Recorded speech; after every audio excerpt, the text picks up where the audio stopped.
Bonjour tout le monde et bienvenue au webinaire d'octobre de la série Vivre au quotidien présentée par Parkinson Québec.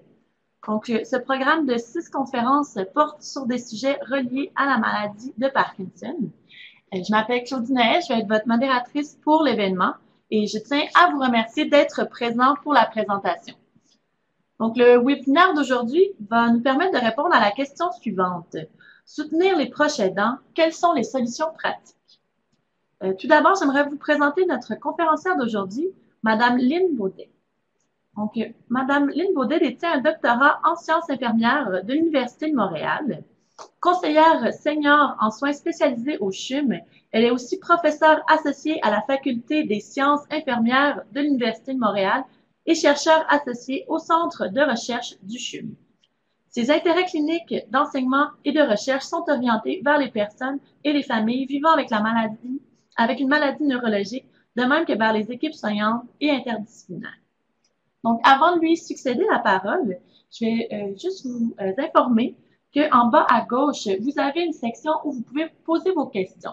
Au cours de la présentation, si vous avez besoin de soutien technique, vous pouvez inscrire vos questions à cet endroit. Et si vous avez des questions d'aspect plutôt sur le contenu de la présentation, vous pouvez les inscrire au même endroit et nous allons y répondre à la fin de la présentation. Sur ce, je vous souhaite une bonne conférence et je cède la parole à Madame Baudet.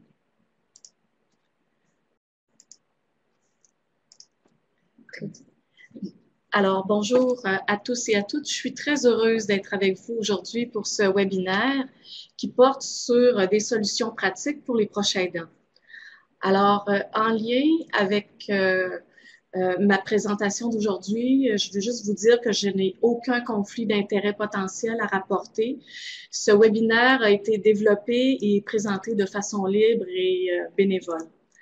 Alors, je tiens néanmoins à remercier mes partenaires, notamment les aidants de personnes vivantes avec le Parkinson, Parkinson Québec, le réseau aidant, mes collègues de travail et mes collaboratrices, en particulier Madame Francine Ducharme, ma directrice de thèse et mon mentor, et Madame Véronique Dubé, qui est une collaboratrice clinique et de recherche de longue date. Alors, au cours des 45 prochaines minutes, je vais vous présenter le contexte de vie des aidants et surtout des solutions pratiques pour les soutenir dans leur rôle et leurs activités au quotidien. Alors, Madame Roselyne Carter, qui est une auteure, mais aussi une aidante, souligne qu'il existe 4 types de personnes autour de nous. Celles qui ont été des aidantes, celles qui le sont, celles qui le seront et celles qui en auront besoin. C'est dire toute l'importance des aidants dans nos vies. Mais qui sont ces aidants-là?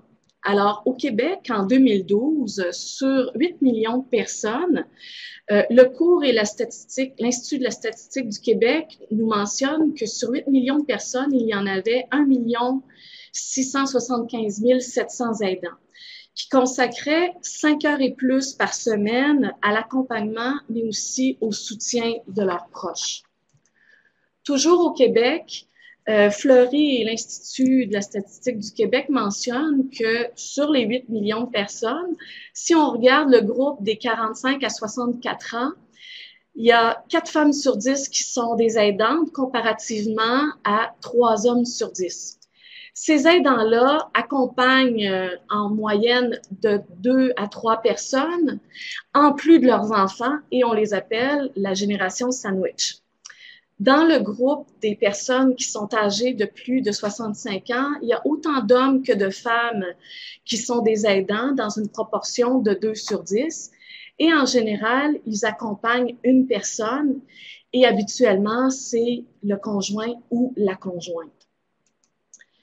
Mais qu'en est-il des aidants de personnes qui vivent avec la maladie de Parkinson?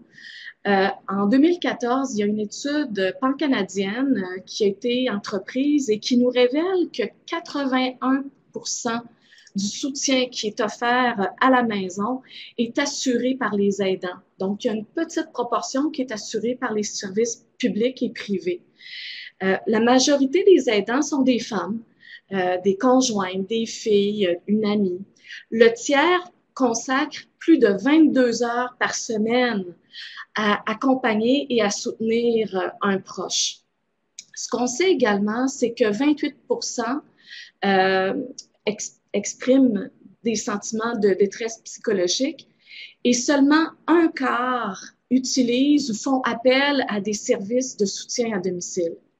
Et il semblerait que les hommes aidants font plus appel à de l'aide professionnelle à domicile. Que font ces aidants-là, vous me direz? Alors, les aidants contribuent de plusieurs façons au bien-être de leurs proches. Par exemple, ils comblent leurs besoins de soutien affectif, ils s'occupent des soins personnels, de l'organisation de la maison, la gestion du budget, le transport puis l'accompagnement au rendez-vous, la présence et le soutien aussi dans d'autres milieux de vie lorsque ça existe.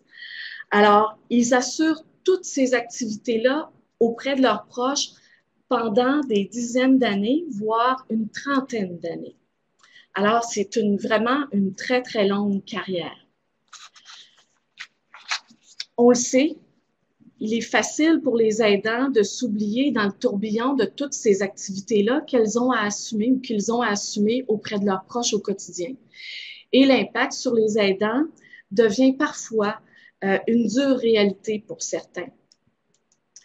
Alors, pour une majorité d'aidants, le stress fait partie de leur réalité de la vie de tous les jours. Puis, parfois, une accumulation de stress sur une longue période peut avoir des répercussions sur la santé, mais aussi sur la qualité de vie de ces aidants-là.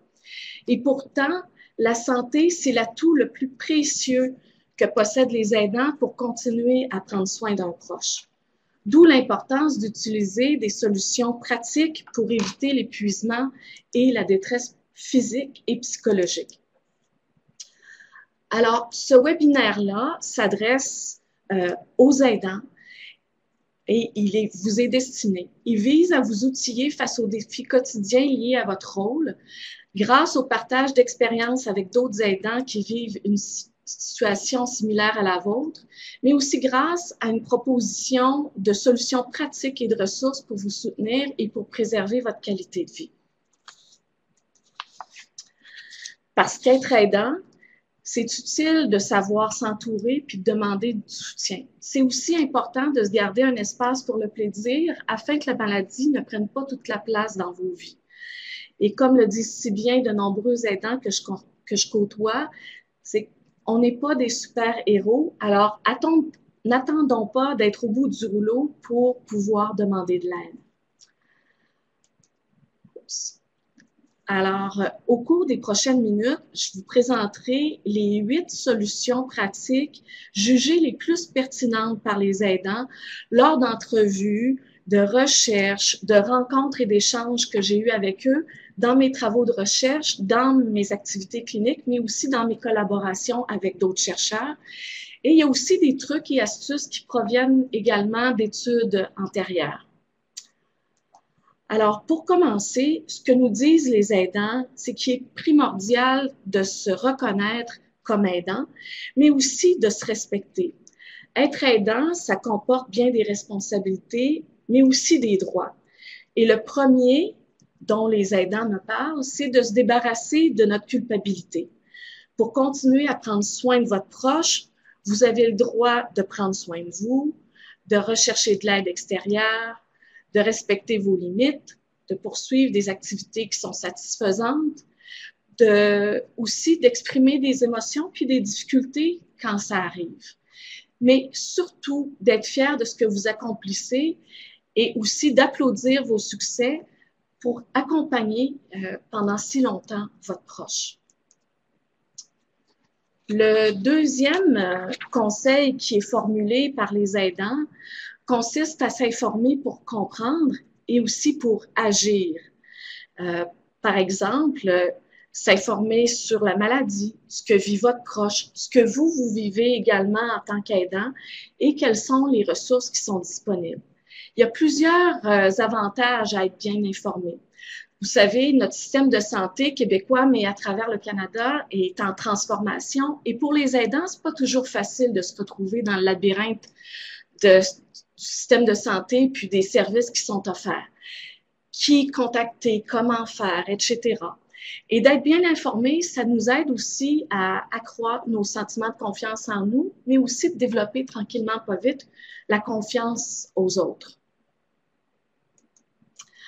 Alors, pour avoir de l'information juste, des conseils, des suggestions, mais aussi qui sont fiables, les professionnels de la santé qui vous entourent sont des ressources vraiment importantes pour les aidants. Mais il y en existe d'autres aussi. Par exemple, les sociétés, les fondations, les organismes communautaires et gouvernementaux. Il existe une foule de brochures, de livres, de vidéos. Puis je vais essayer tout à l'heure de vous partager ces perles rares-là. Et j'ai essayé dans mon webinaire de toutes vous les regrouper à l'intérieur de cette ressource-là. Alors, pour commencer, la première ressource qui est importante de vous partager comme aidant.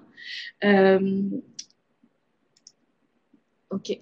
Alors, la première ressource qui est importante de vous partager comme aidant, évidemment, c'est Parkinson Québec. Parkinson Québec, c'est le chef de file dans toute la communauté qui vit avec le Parkinson.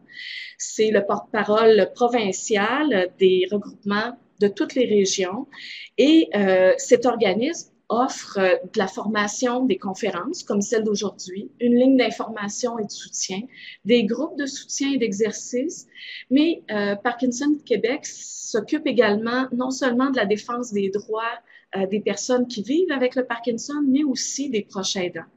Alors, à travers tout le webinaire, vous allez découvrir dans le bas de chacune des pages les sites Internet que vous pouvez aller visiter pour prendre connaissance des multiples ressources que ces organismes-là offrent, mais aussi les numéros de téléphone qui peuvent être importants et ce sont des numéros de téléphone sans frais.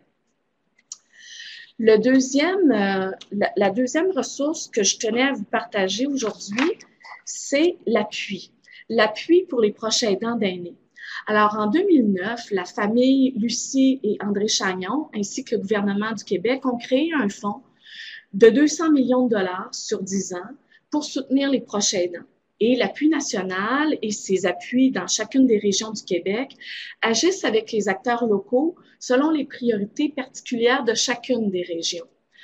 Alors, l'appui offre entre autres des services d'écoute, d'information, de référence, donc qui sont beaucoup plus proches. Ils offrent également du répit, du soutien émotionnel et social et également un accompagnement tout le long de la carrière ou de la trajectoire de l'aidant. Dans le bas de votre écran, à votre droite, je vous ai également inclus un guide qui est sorti en 2015, qui a été conçu par l'appui des Laurentides. Et à l'intérieur, c'est vraiment une petite mine d'informations que vous pouvez consulter également sur le web et qui vous donne beaucoup d'informations en lien avec l'appui, mais également toutes les ressources qui peuvent être bénéfiques pour les aidants.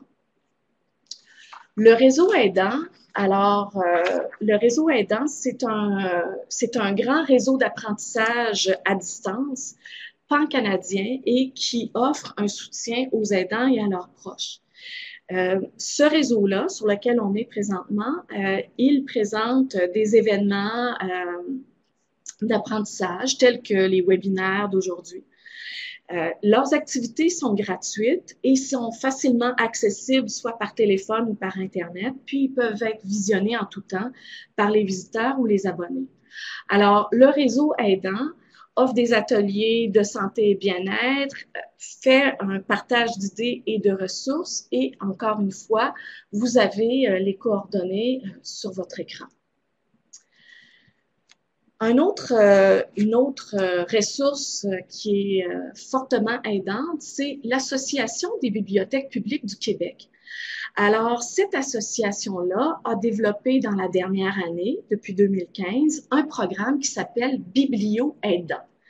Alors, c'est un service d'information pour les proches aidants et ce qu'il fait, ce sont des bibliothécaires qui se sont regroupés ensemble à travers le Québec et qui proposent une sélection de sites web et des suggestions de lecture. Jusqu'à présent, il y a 15 cahiers thématiques différents qui sont disponibles gratuitement, que vous pouvez télécharger en ligne. Et il y en a un qui porte sur la maladie de Parkinson et un autre sur les proches aidants en particulier, dans lequel vous pouvez trouver une foule d'informations et de services intéressants. Alors, vous pouvez également vous le procurer à titre gratuit. La troisième, je dirais la troisième solution pratique qui est émise par les aidants consiste à s'outiller pour faire face aux difficultés. Et Dieu sait qu'avec la maladie de Parkinson ou toute autre maladie chronique, il y en a sur notre parcours. Alors, utiliser des stratégies variées devient avantageux pour relever tous les défis qui se présentent à nous. Alors, parmi les avantages que les aidants nous ont communiqués, ces stratégies-là leur permettent de relever les défis, de résoudre des situations qui sont difficiles, mais surtout de réduire les effets nuisibles des sources de stress dont on parlait tout à l'heure. Alors, face aux difficultés, certains aidants vont choisir d'éviter les difficultés dans l'espoir qu'elles vont disparaître. D'autres vont mettre les difficultés en suspens pour tenter de gagner du temps, puis comme on dit en québécois, de se retourner de bord. Mais il y a d'autres aidants qui décident de prendre le taureau par les cornes et qui choisissent de résoudre les problèmes au fur et à mesure avec la démarche qui est inscrite à l'écran à votre gauche. Ils utilisent différentes tactiques aussi. Et ce que les aidants me disent pour faire face aux difficultés, c'est vaut mieux prévenir que guérir. Donc, parfois, d'anticiper, de planifier l'avenir, on va le voir tout à l'heure, ça aide à prévenir des situations difficiles. Parler avec des personnes de confiance également et miser aussi sur vos expériences passées. Vous avez tous rencontré des difficultés, des épreuves dans vos vies et la démarche que vous avez à l'écran, vous l'avez utilisée de façon intuitive. Le Parkinson ou la maladie chronique vous demande je dirais, d'intégrer de façon consciente un petit peu plus cette démarche-là pour arriver à nommer un problème, rechercher différentes solutions, puis des fois de faire vraiment un effort pour aller à l'extérieur de notre zone de confort, peser les avantages et les inconvénients des différentes solutions, en choisir une, en utiliser et évaluer les résultats. Ce que les aidants me disent, c'est qu'il faut être patient, mais aussi il faut être persévérant. Et je pense qu'avec le Parkinson, vous avez bien développé ça, ou avec la maladie chronique. Face à d'autres difficultés, qui viennent chercher émotionnellement les aidants, ceux-ci me disent que d'adopter une attitude qui est positive, c'est-à-dire voir la situation ou voir la vie comme avec un verre à moitié plein plutôt qu'à moitié vide, ou de privilégier vous savez, des fois on dit « Ah, j'ai mis mes lunettes noires aujourd'hui, je vois tout est difficile, tout me semble une montagne », alors que quand on met nos lunettes claires, puis qu'on regarde la situation avec un certain recul, les difficultés nous apparaissent plus abordables, plus faciles à surmonter. C'est ce qu'on appelle le recadrage de la pensée, des pensées non aidantes, ou ce qu'on appelle transformer nos pensées puis nos émotions qui nous nuisent puis qui sont désagréables puis qui nous empêchent d'avancer comme aidants, mais aussi avec notre proche. Alors, ce que les aidants me partagent au quotidien, comment ils arrivent à recadrer ou à changer leur perception, souvent, ce qu'ils me disent, c'est de prendre une journée à la fois, un moment à la fois. Et aussi d'essayer de voir le côté positif des choses ou des fois le côté drôle. Quand on peut rien changer à une situation, des fois, il vaut mieux en rire. Réaliser aussi que personne n'est à blâmer. Le Parkinson, personne n'a choisi de vivre avec cette maladie-là au cours de son existence, mais c'est bien important parfois de s'en rappeler parce que ça nous aide à passer à travers bien des difficultés. Et également s'appuyer aussi sur les forces, les talents, mais la complémentarité aussi de chacun. Alors, que ce soit l'aidant avec son proche, mais l'aidant aussi avec les autres membres de la famille, ça peut être grandement facilitant. Parfois, quand on a essayé la résolution de problèmes ou de transformer nos pensées, parfois, ça ne vient pas à bout de nos émotions qui persistent et dans lesquelles on n'a pas eu de succès avec nos tactiques antérieures. Alors, parfois, c'est possible que des aidants vont avoir besoin de réconfort, d'une présence, mais aussi d'un confident pour dire, écoute, ça ne marche pas aujourd'hui. C'est vraiment difficile ces temps-ci. Et il y a plusieurs personnes qui peuvent aider dans ces circonstances pour aller chercher de l'aide. Et que ce soit un voisin, un collègue préféré, un bénévole. Il y a aussi le programme PAIR, c'est-à-dire c'est un service qui existe, une ligne d'écoute où vous pouvez avoir quelqu'un qui vous fait un suivi avec vous au quotidien. Il ne faut jamais oublier aussi qu'il existe de l'aide psychologique, notamment en psychogériatrie, dans certains CLSC, dans certaines régions du Québec. Il ne faut pas hésiter à faire appel à ces ressources-là. Un quatrième élément qui m'est partagé par les aidants, c'est comment c'est important d'adapter le quotidien. D'adapter le quotidien en termes d'environnement, en termes d'activité également. Il y a plusieurs avantages. Pour votre proche, d'adapter tout ça, bien, on réduit les risques de chute, d'accidents, d'erreurs de médicaments, mais aussi les risques d'hospitalisation. Pour vous, pour les aidants, ça réduit la fatigue, les maux de dos, les maladies cardiovasculaires, parce que si votre environnement et vos activités sont mieux ajustés, vous êtes moins à risque d'épuisement. Et pour les deux, à la fois pour les aidants et leurs proches, d'avoir un quotidien qui est plus ajusté, bien, ça vous permet d'avoir une certaine réserve d'énergie puis d'augmenter votre capital de bien-être et votre qualité de vie. Alors, pour ceux qui ont peut-être vu le webinaire du Dr Chouinard, qui était le premier de votre série, donc pour ceux qui ne l'ont pas vu, vous pourrez aller le voir. La base du traitement dans la maladie de Parkinson pour les personnes qui vivent avec, mais aussi pour les aidants, ce sont les mêmes conseils. Une alimentation variée et régulière, ne pas sauter de repas, avoir une prise de médication qui est optimale et de prévoir des réserves, des au cas où dans notre sac à main ou dans notre poche de veston, c'est extrêmement important aussi pour les aidants. D'avoir des activités qui alternent avec des périodes de repos et pour lesquelles il y a un certain équilibre. Pas faire une semaine en une journée, c'est extrêmement aidant. Et évidemment, d'avoir un environnement et des équipements qui sont ajustés et qui sont sécuritaires, ça prévient pour le proche, mais aussi pour les aidants des ennuis bien désagréables et ça peut prévenir aussi des hospitalisations. Parmi les outils pratiques aussi que je tiens à vous partager aujourd'hui, il y en a 3 également dont je veux vous parler. La première, c'est ce qu'on appelle l'histoire de vie de mon proche. Elle est extrêmement utile en cas d'urgence ou en cas d'hospitalisation. Tout à l'heure, je vous ai parlé du guide qui avait été fait par l'appui, le réseau des Laurentides. À l'intérieur de ce guide-là, vous allez voir l'histoire de vie de mon proche. Alors, c'est pour permettre aux professionnels de la santé de bien connaître votre proche de façon à ce que ses besoins soient reconnus, mais aussi tous les trucs et astuces que vous connaissez et que vous faites auprès de lui, puis que vous voulez que ça se poursuive, soit dans une situation d'urgence, une hospitalisation, mais même dans une situation de répit, c'est extrêmement important. Il existe également des brochures, des vidéos, des programmes sur la prévention des chutes, des déplacements sécuritaires, à l'intérieur, mais aussi à l'extérieur de la maison.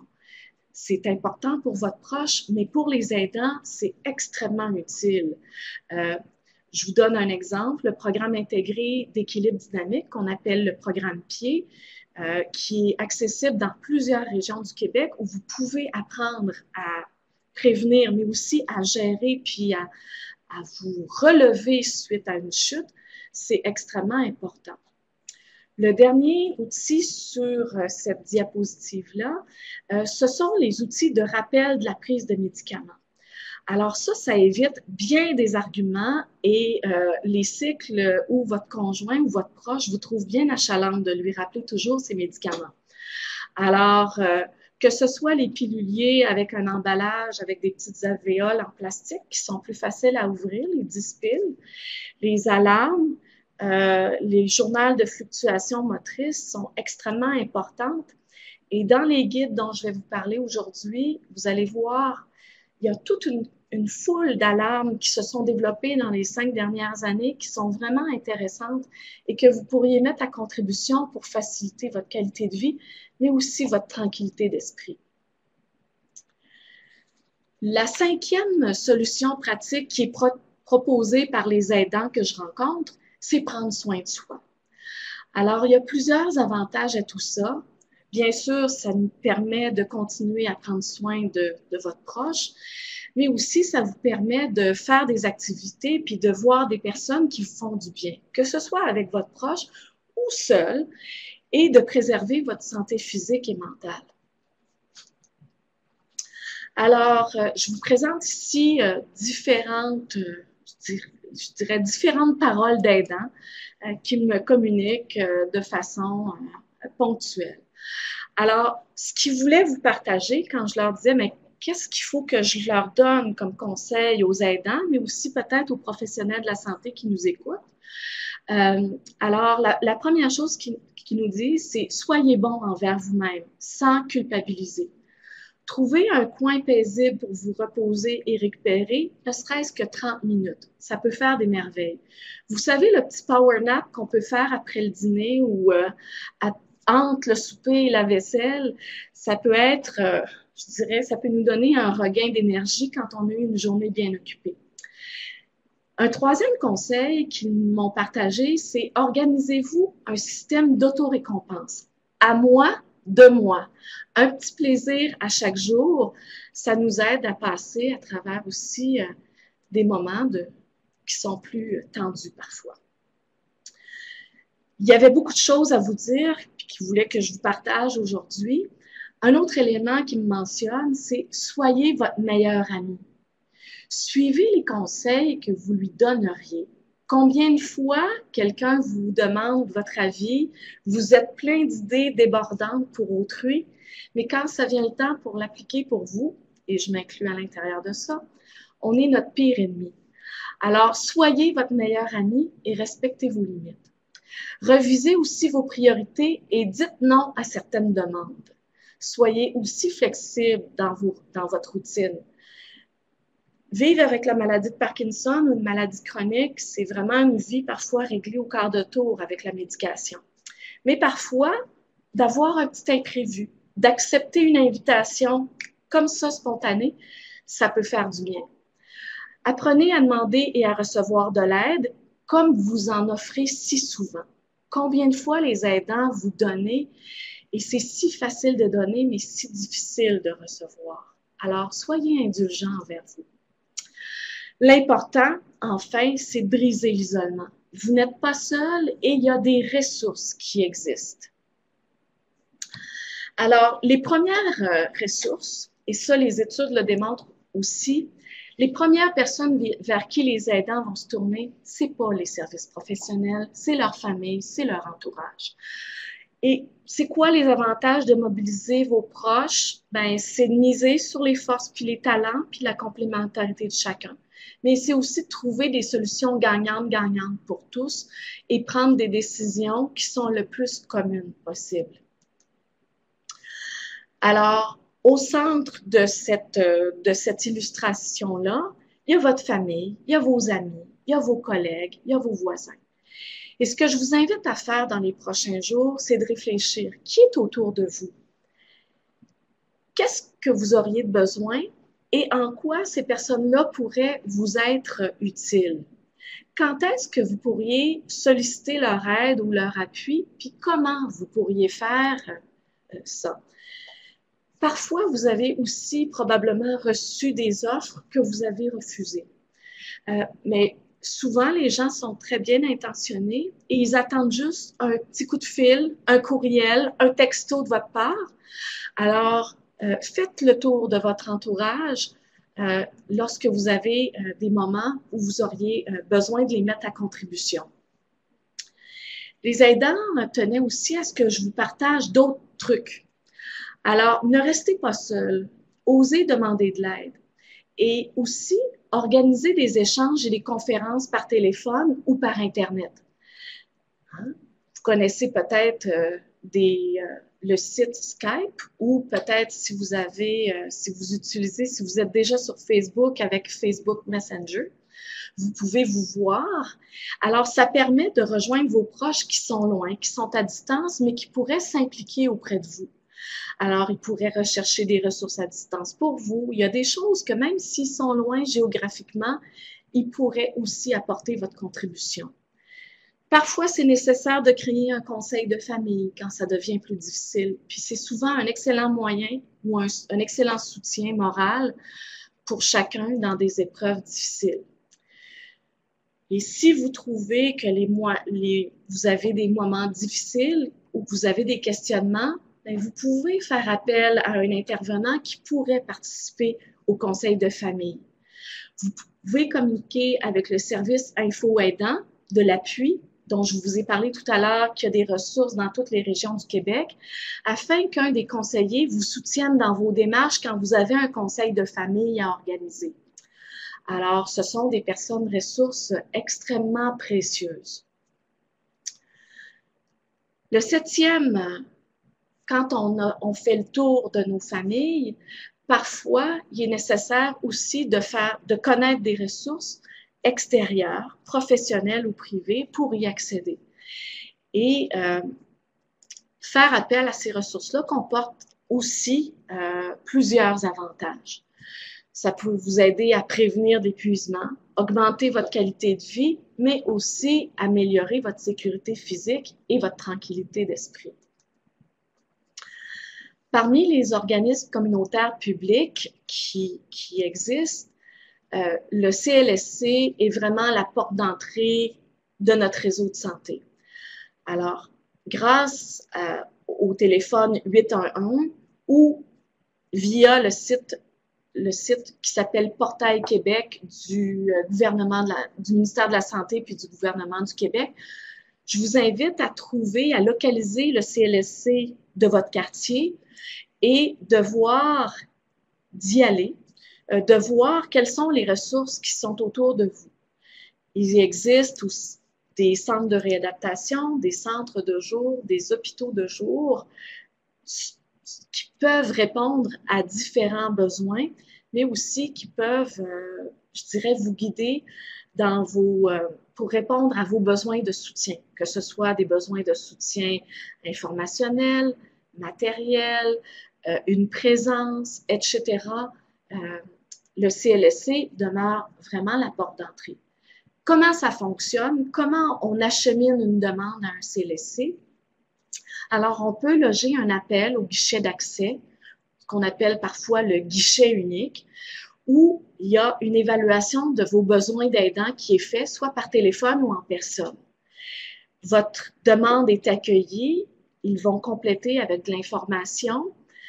Parfois, lorsque c'est vraiment la bonne ressource, il va y avoir une prise en charge et vous allez être inscrit sur une liste d'attente où il va y avoir, on l'espère le plus rapidement possible, une évaluation personnalisée de vos besoins pour répondre à vos besoins de soutien et ensuite un suivi et une réévaluation de vos besoins est faite.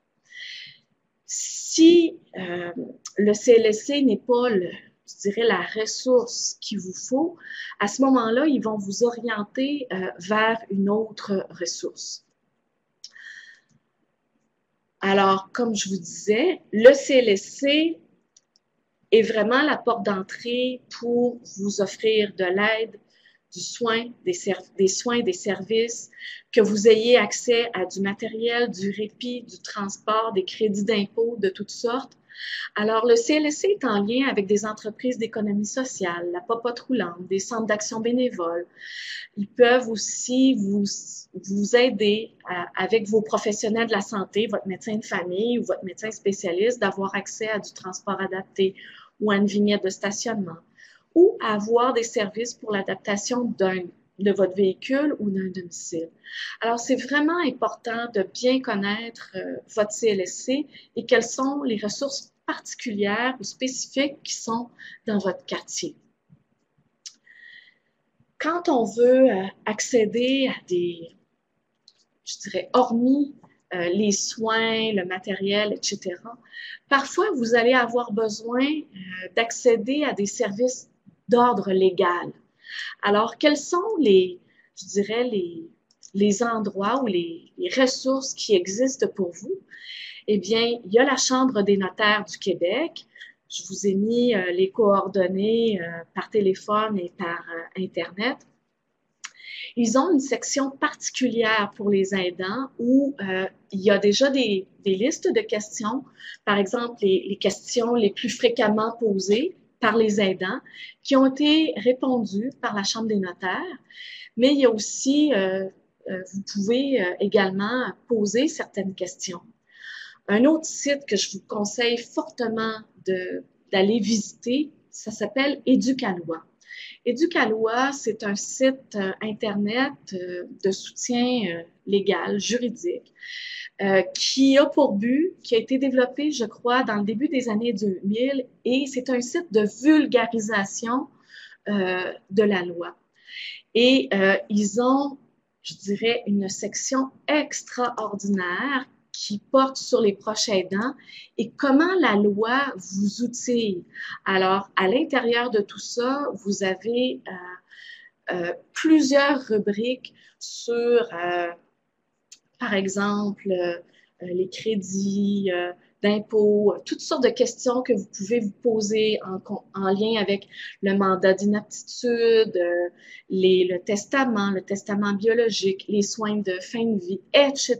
Il y a une foule de ressources. Et ce qui est bien avec Éducaloi, c'est que c'est vulgarisé. Donc, c'est dans un langage qui est accessible pour tout aidant. Et ils ont vraiment une section qui est mise à jour régulièrement et sur laquelle vous allez pouvoir trouver une foule d'informations. Une autre, je dirais, une autre source qui nous provient cette fois-ci de Parkinson Montréal-Laval ou de Parkinson Québec, c'est un guide de ressources financières pour les personnes vivantes avec la maladie de Parkinson. Alors, à l'intérieur de ce guide-là, vous avez l'adresse Internet sur la diapositive. Alors, il y a une foule d'informations à l'intérieur de ce guide-là que vous allez retrouver qui concernent le travail, l'invalidité, mais aussi le soutien aux revenus qui est bien important pour chacun des aidants. Et c'est une ressource que je vous invite à consulter sur le site Internet de Parkinson, Parkinson Québec, à l'intérieur du Centre Info Parkinson et de documentation. Un autre élément qui, toujours en lien avec le soutien aux revenus, qui a été développé par le gouvernement du Québec, et je vous dis, il est mis à jour à chaque année. Donc, quand vous avez à faire vos impôts, c'est extrêmement important. C'est un guide essentiel pour tous les aînés, mais aussi pour tous les aidants. Alors, vous allez retrouver à l'intérieur de ce programme et de services aux aînés de l'information sur des ressources en termes de vie, d'habitation, de soins, de soutien aux revenus, une foule d'éléments importants, ce qui est hyper intéressant dans ce guide-là que vous pouvez trouver en ligne, c'est qu'il est tout expliqué par section. Qu'est-ce que c'est que ce service-là? Il s'adresse à qui? Qu'est-ce qu'il faut faire? Quand je le fais? où m'adresser et qu'est-ce que je dois avoir en main comme information. Vous savez, ces tonnes de formulaires-là que parfois on a à remplir, puis on ne sait pas comment ça fonctionne. Alors, ce guide-là vous indique exactement la marche à suivre dans des termes très simples, de petits paragraphes, c'est comme si le guide vous accompagne, il vous prend un peu par la main et vous explique exactement, à la fois pour les personnes qui vivent avec une maladie chronique, mais aussi pour les proches aidants. Et ce qui est bien, c'est qu'il est fait à chaque année. Donc, je vous conseille vraiment de consulter le portail des citoyens du gouvernement du Québec pour y avoir accès à chaque année, parce qu'il peut y avoir des nouveautés à chaque fois. Donc, c'est important d'être le plus à jour possible.